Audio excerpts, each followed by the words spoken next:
Writing on the skin. Complex and ancient.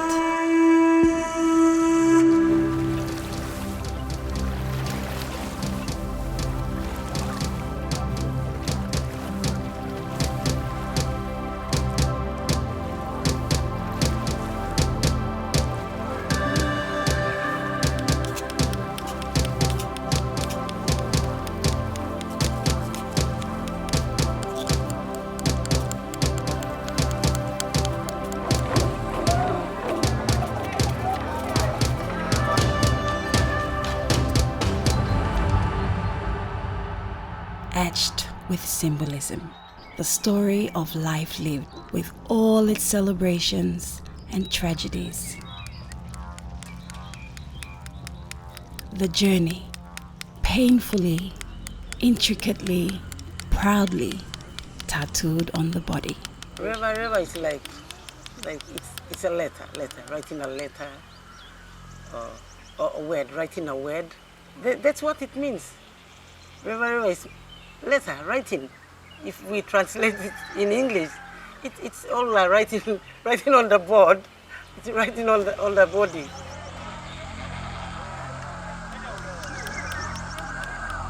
Each motif, each pattern, each design, packaged with its unique cultural barcode.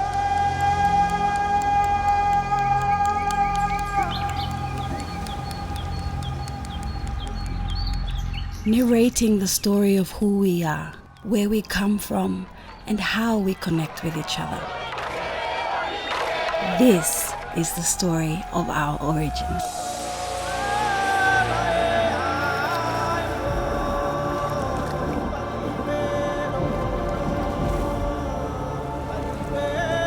The body becomes a kind of a template where you inscribe meaning and purpose of life, or your sense of identity, your sense of your values, your orientations, and so on. Where is the limits of the human body? And when we put the tattoos on it, we leave that mark. We leave that mark, and we know that it is now, we are piercing the body with these, pins and needles of all sorts that allow us to rule the line and map the designs onto our bodies. The body is inscription. You're gonna inscribe a story. You're gonna charter a trajectory. You're gonna rewrite a story. You're gonna retell it. In the Motuan culture, the ink and the women shared a historic and special relationship. At its core, the traditional tattoos represented clothing, a covering to protect a young girl's virtue and her dignity. With the Motuan culture, before she comes of age, every girl, before marriage, she has to be tattooed. She has to be clothed. It's a clothing in the old days. So every girl has to be tattooed. The girl without a tattoo walking around means she's naked. She doesn't have any coverings. So she has to be tattooed. Yeah, she has to be tattooed. Motuans form part of a long line of cultures and people from the southern region here in Papua New Guinea that have a very elaborate tattooing practice. And so if you run from Mekeo to the west and come all the way into Motuan societies, from Hanuabada, for instance, or Orebada, all the way past Gaba, Gaire, and Tubusere and Gaire, and all the way into Hula, into Abao, into Mailu and Federon, in the Million Bay waters of Misima and Sabal and islands and so on, you'll find quite an elaborate interest in tattoos for many years, although that kind of tradition is fast fading. So roughly about about 55 different kind of geometric patterns or designs which are used on decorating the bodies, especially of girls and of women along the stretch of the coast.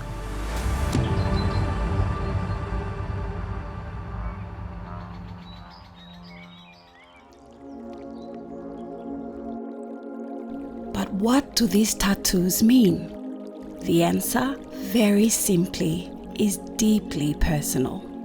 Every village, every clan, every family had their own reasons, their own stories for getting inked. And so we embark on the tattoo trail, trying to connect the dots of culture. From Hanuabada to Taurama to Tubuserea, onwards to Babaka and Hula, in search for the last remaining full-bodied tattooed women from a bygone era. In Babaka village, 80-year-old Kila gets ready to show off her tattoos. She got them when she was just 12 years old, but she remembers that tattoos were the essential dress code for traditional dancing.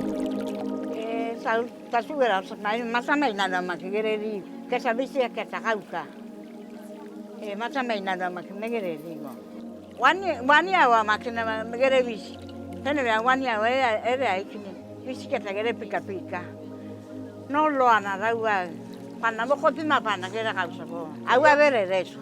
Avere reso quando kopi mapana ya Kalsa ke kupa la ula nana ne. Kopi ku ya Kalsa. Avere reso. Pana e kopi ga vai. Tapu ai kina lan na ka vai. Pe pala kenda ke ula ena ne.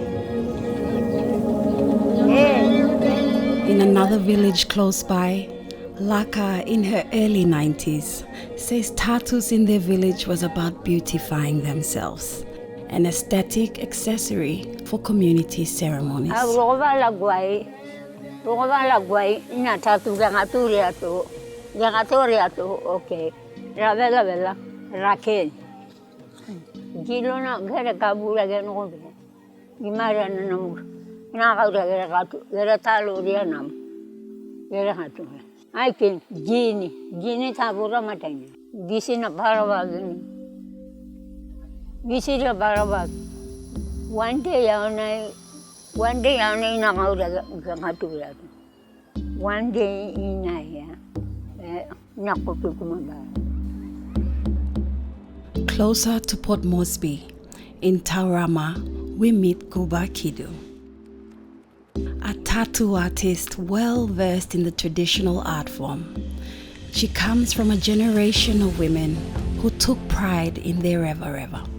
Say for a very young girl who is maybe 9, 10 years old, private parts are the first part to be tattooed. As she goes along, she has to be tattooed like the thighs, the arms. Tattooing this throat shows that she's a married woman, but she doesn't have to be tattooed the throat unless she is married. A young girl who is wearing a basket, the gap is wide, showing that she's a young girl. She has all the tattooed, it's called seremaka. So the gap, there's a big gap there because she's a young girl. But a married woman, she doesn't have a gap. The string is tightly tight here, so nothing shows, showing that she's already married.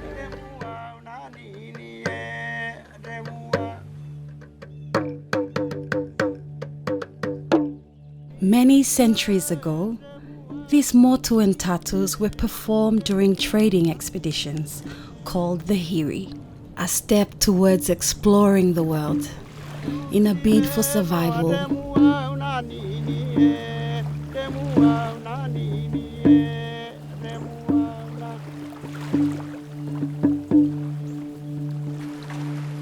Bartering precious items such as clay pots for sago and betel nuts.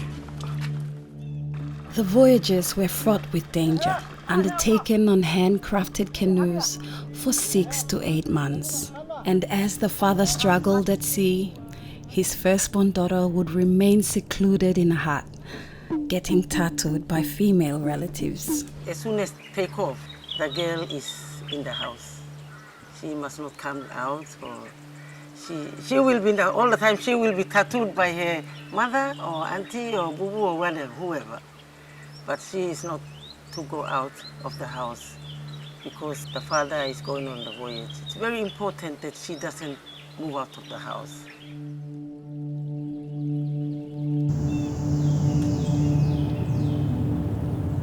From sleeping on their backs only to sitting a certain way, rules were imposed to protect the canoe from capsizing.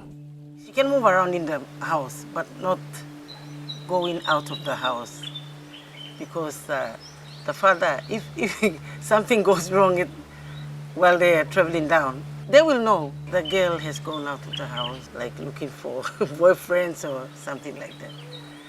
Yes, she has to stay in the house all the time.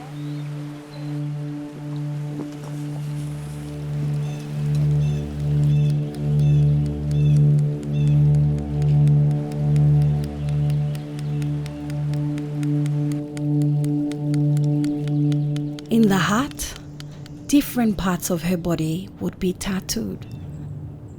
A metaphor for the long, agonizing wait for the father's return.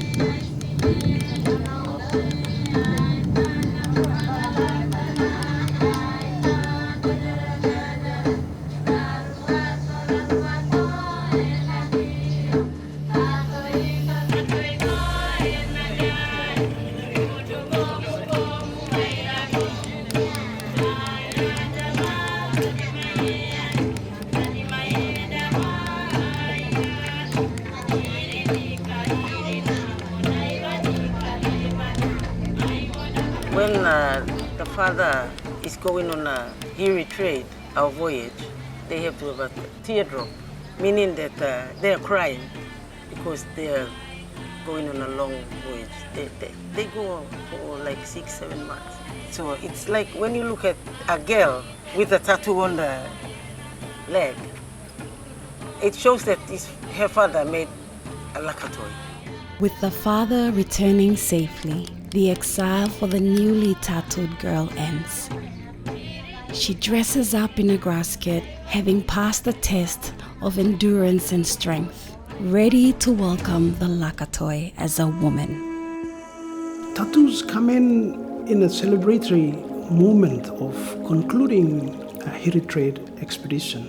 They come into public display of welcoming, praising the gods and the spirits for bringing our fathers and brothers home safely with supplies of sago and betel nut and so on.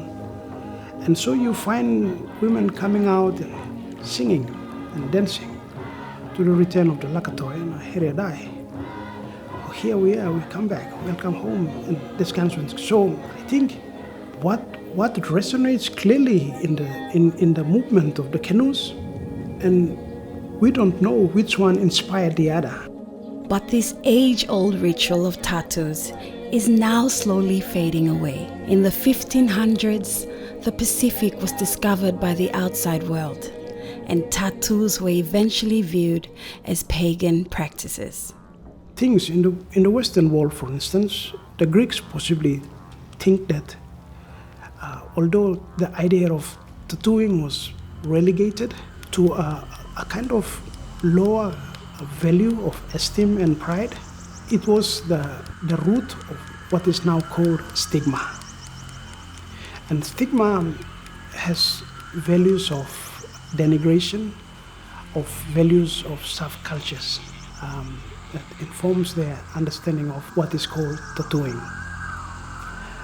So they associate subcultures with tattooing behavior, tattooing practices. You are less than this, that's why you participate in this kind of cultures, and this is how you express and define yourself, and so on. Often it's violence, aggression, rebellion, resistance, those kinds of things that respond to existing political or social circumstances or historical legacies and so on. But in the last 600, for maybe 400-500 years, when the Europeans began exploring and came into the Pacific, they were quite astounded with the recognition of how tattooing was valued in oceanic cultures.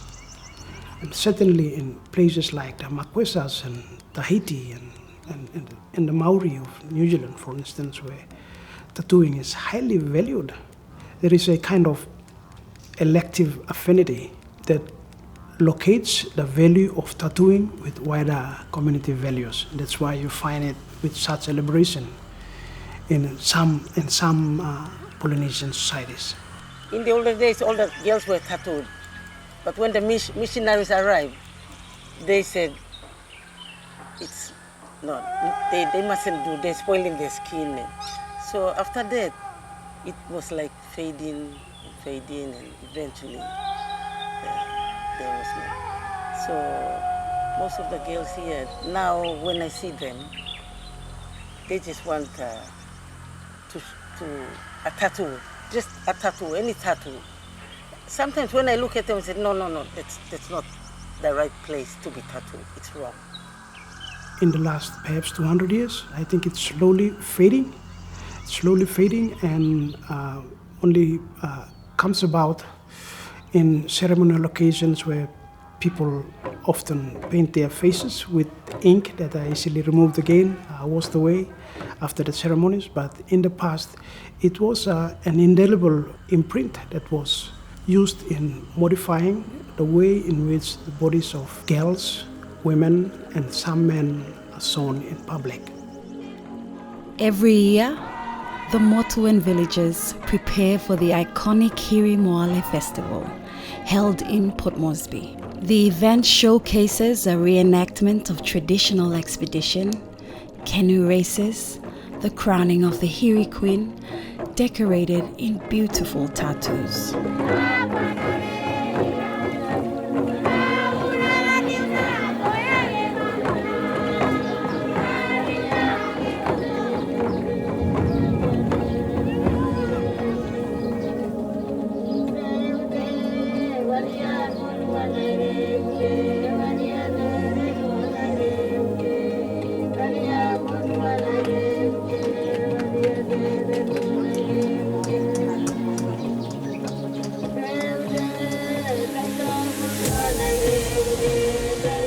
In high demand during festivals like this are these four sisters who use markers to temporarily ink the contenders. The traditional method with a thorn and soot don't find many takers.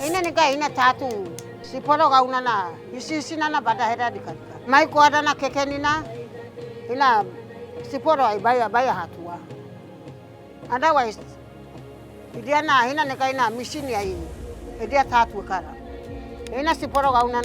nobody is doing it in this village. Difference between in a modern, in a Hiri Moale Karana Bona, Guna, Suna, Okara Levarava. Exchange of food. Ani in a hena, Ayamayamo, Uro Hodu, Ani Udayava, Hiri, Lakatoya Benada, Elawayava, Kerema. Kerema Moraba, Rabia Bona, Guba Tau, Eudayama, Bainayama. Unekanabe Moni Belasi, Ani exchange. Nowadays, Hena Negai in a Hiri Queen, Evana, whatever I Karamega light. Ona Moni Dainai, Kekeni Hanwa Tata, Emai Mubenada, Ona Moni, competition Bamona, Elam Benahara Lion. So otherwise, Una Kikenina, Popinana Sitatunato, Ona Reva Muehedina Layam. Festival Bamona. Emai Layamuda de Meorem. And importance be na Rambe Asena Venu Casena Dakata, just because of Ona occasion alone. The tightrope balance between the commercial and the cultural, raising concerns over the future of the River. Tattoo, Okana Ibonaina.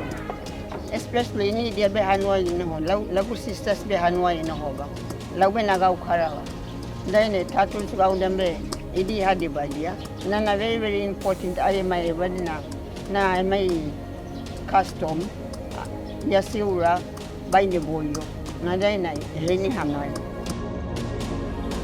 Many women migrated from Motuan villages to urban centers like Port Moresby, where in a bid to keep up with the rigors of fast-paced city, some traditions were not practiced regularly. This is symptomatic of an urban drive around the world, where culture tends to fade as cities evolve. What is culture? If anything, is deeply personal. Culture is always passed down by our elders everywhere in the world. Even under the pata, under the house in Tubuseria, the sisters practice their culture, fierce about protecting their mother's legacy. Lau me 1972, lau keke ni kuai, lau sinagwese. Tattoo ni kule vai karaja, heni dia. Lau maguai, bona ai kuai. 1972. Ke lau sinagu. Ina tattoo e karaya wadala na be, heni bamona. Chakol, heni kumayabi, heni bamodia hamako idiava, heni bamona rano ai mixiava. Ina be si poro gauna. Si poro gauna abiava, ahela bina na kwandi gauna abiava, lau magu. Tattoo e karaya wa, heni bamona.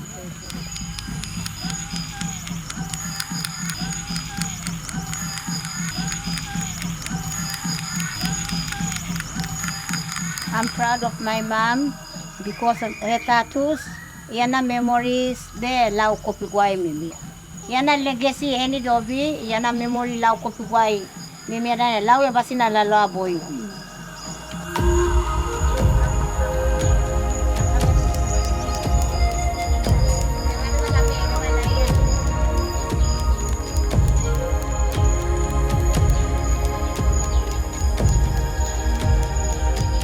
Keeping their culture alive, the Hutumu sisters are tattooing their mother's motifs on their daughter-in-law, a sign of acceptance into the family and a sense of belonging for the young woman.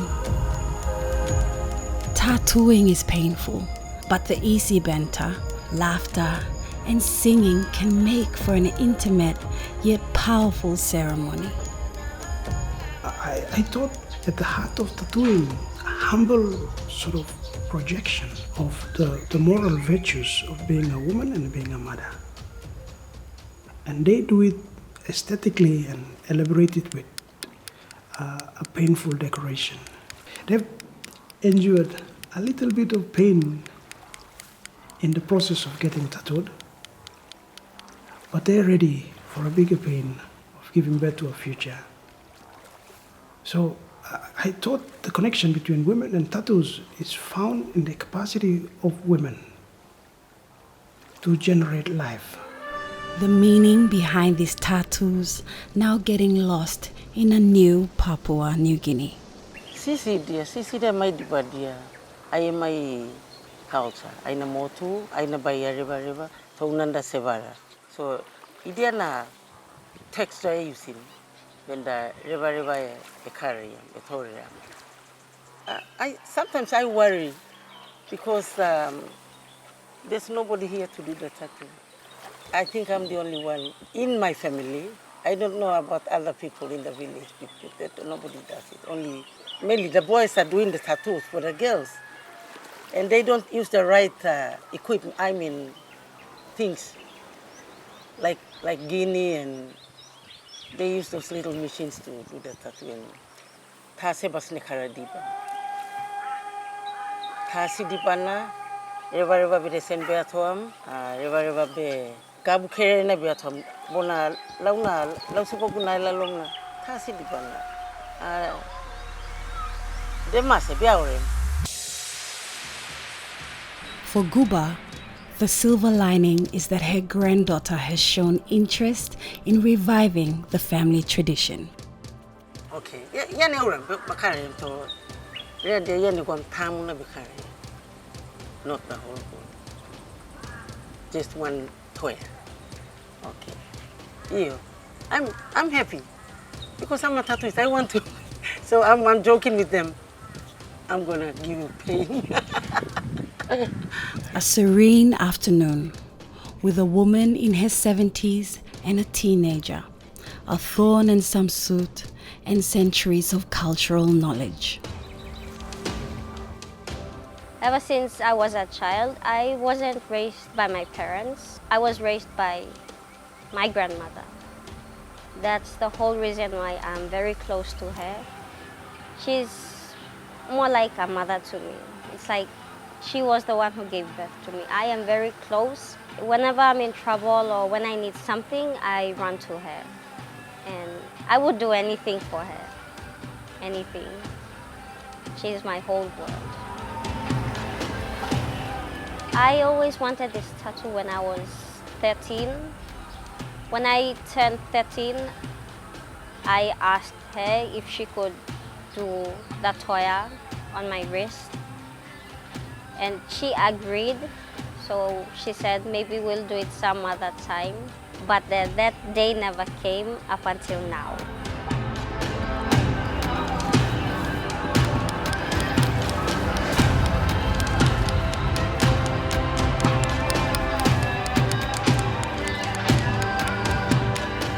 I finally got it, and I'm very happy that I got this tattoo because all the girls in our family, they have, except me. Just I felt like an outcast. After this, I'm planning to get another one, which is the awau, the tree. I mean, I would really love to be like my great-grandmother, cover her full body with traditional tattoos. I love traditional tattoos because it's original. To create a cultural future, you require first is memory, and second is education. So memory plus education equals cultural future. The memory is kept by those people age who does the teaching. So you find a kind of intergenerational need for interaction between old and new generations of people so that you could do both of these things. Reproduce the memory by teaching. Then it becomes inscribed, and then you pass on those stories, become reinscribed again. The intergenerational transfer of knowledge, perhaps the only way of preserving a rich ritual.